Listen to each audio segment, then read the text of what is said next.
Hello friends, welcome to Sathya சமையல். இன்றைக்கி நம்ம மசாலா உதிராமல் ரொம்பவே டேஸ்டான மீன் வறுவல் எப்படி பண்ணுறது அப்படின்னு பார்க்கலாங்க.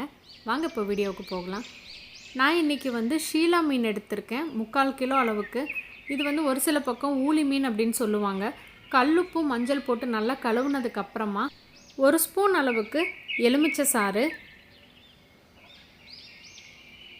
1/2 ஸ்பூன் அளவுக்கு இஞ்சி பூண்டு விழுது, 1/4 ஸ்பூன் அளவுக்கு உப்பு சேர்த்து நல்லா கலந்து விட்டு ஒரு 20 நிமிஷத்துக்கு நம்ம இந்த மீனை ஊற வச்சுக்கலாம். அதுக்கப்புறமா நம்ம ஃப்ரெஷ்ஷான மசாலா ரெடி பண்ணிக்கலாம். இந்த மசாலா ஸ்டோர் பண்ணி பயன்படுத்திக்கலாம். மிக்ஸி ஜார் ஈரம் இல்லாமல் பார்த்துக்கோங்க. இதில் 5 டேபிள் ஸ்பூன் அளவுக்கு காஷ்மீரி மிளகாத்தூள் சேர்த்துக்கலாம். இது காரம் குறைவாக இருக்கும், ஆனால் பொடி நமக்கு நிறையா கிடைக்கும். இந்த அளவுக்கு நம்ம தனி மிளகாத்தூள் பயன்படுத்த முடியாது. 1 டேபிள் ஸ்பூன் அளவுக்கு மல்லித்தூள், 1/2 டீஸ்பூன் அளவுக்கு மிளகுத்தூள், 1/2 டீஸ்பூன் அளவுக்கு சீரகத்தூள், 1 டேபிள் ஸ்பூன் அளவுக்கு கார்ன்ஃப்ளவர் சேர்த்துக்கலாம். இப்போ இந்த முழுவதுமான மீன் மசாலாவுக்கு தேவையான உப்பு 1 டீஸ்பூன் சேர்த்துனிங்கன்னா கரெக்டாக இருக்கும். நான் இங்கே 3/4 டீஸ்பூன் தான் சேர்த்துருக்கேன். அரைச்சிட்டு டேஸ்ட் பண்ணி பார்த்ததுக்கப்புறம் கொஞ்சமாக சேர்த்துனேன்.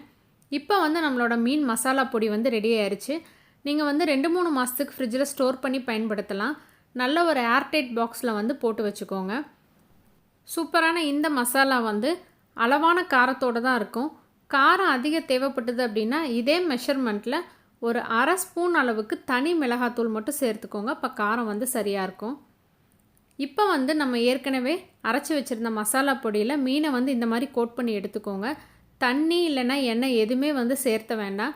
இந்த மாதிரி நம்ம கோட் பண்ணும்போது தான் மசாலா உதிராமல் மீன்லேயும் நல்லா மசாலா பிடிச்சி டேஸ்ட்டாக இருக்கும். அதே மாதிரி மீன் மசாலா பண்ணும்போது பூண்டு அதிகமாகவும் இஞ்சி குறைவாகவும் சேர்த்துக்கோங்க. அப்போ அடியில் ஒட்டாது. இப்போ எல்லா மீன்லேயுமே அப்ளை பண்ணியாச்சு. 2-3 மணி நேரத்துக்கு ஊற வச்சுட்டு நம்ம அதுக்கப்புறமா பொரிக்க ஆரம்பிக்கலாம். நான் மொத்தமாகவே 2 டேபிள் ஸ்பூன் அளவுக்கு மசாலா பொடி தான் பயன்படுத்தினேன்.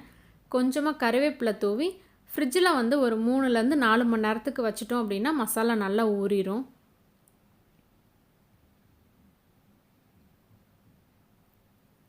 இப்போ நல்லா மசாலா ஊறினதுக்கப்புறமா பாருங்கள், அந்த காஷ்மீரி மிளகாத்தூள் சேர்த்துறதுனால நல்லா கலர்ஃபுல்லாக நம்ம எந்த எக்ஸ்ட்ரா கலரும் சேர்த்தலை. அதே மாதிரி மீனில் மசாலா நல்லா பிடிச்சிருக்கு.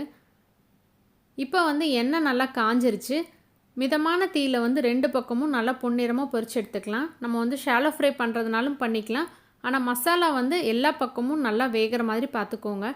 நான் திருப்பி விட்டு காமிக்கிறேன். மசாலா கொஞ்சம் கூட எண்ணெயில் இறங்காது. இப்போ பாருங்கள், சுத்தமாக எண்ணெயில் மசாலா இறங்கவே இல்லை. அடுத்த பக்கமும் திருப்பி போட்டு நல்லா பொன்னிறமாக பொரிச்சு எடுத்துக்கலாம். மசாலா பொடிக்கு இதே அளவில் பண்ணிங்க அப்படின்னா ரொம்பவே கரெக்டாகவும் நல்லா டேஸ்ட்டாகவும் வருங்க. இப்போ பாருங்கள், 2 பக்கமும் நல்லா கிறிஸ்பாக நம்மளுடைய மீன் சூப்பராக ஃப்ரை ஆயிடுச்சு. கண்டிப்பாக இந்த ரெசிபியை நீங்களும் ட்ரை பண்ணி பாருங்கள். ரெசிபி உங்களுக்கு பிடிச்சிருந்தா மறக்காமல் உங்கள் ஃப்ரெண்ட்ஸ் எல்லாத்துக்கும் ஷேர் பண்ணுங்கள். லைக் பண்ணுங்கள், கமெண்ட் பண்ணுங்கள். நம்ம சேனலை சப்ஸ்கிரைப் பண்ணுங்கள். சுவை இருந்திட சுவைத்து பாருங்கள்.